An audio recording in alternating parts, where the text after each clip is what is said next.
Comment on nomme la deuxième, la troisième, la quatrième génération, qui a encore des marques de différence, à l'évidence, ne serait-ce que par son nom, mais qui en même temps n'a pas envie qu'on la renvoie à son origine, à la mobilité de ses parents ou de ses grands-parents. Et on avait trouvé l'idée de diversité. Après, il y a un mouvement de la société. Le mouvement de la société, c'est l'affirmation identitaire. L'affirmation, chacun veut faire entendre sa spécificité, quel qu'il soit. Ce qui me frappe, c'est que, en fait, on crée des concepts en fonction des évolutions de la société. Il y a un conflit politique. Je trouve que le plus bel exemple, c'est le concept de liberté d'expression.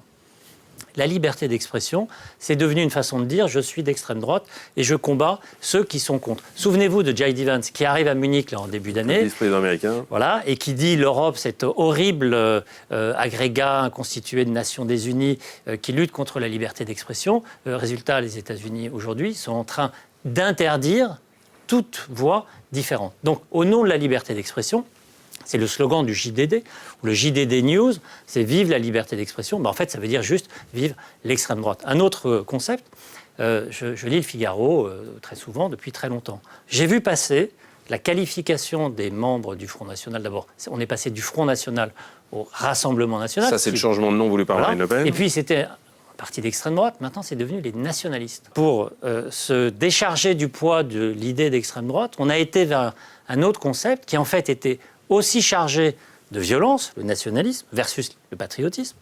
Et donc, on voit cette créativité langagière et conceptuelle, voilà, mais qui est traditionnelle.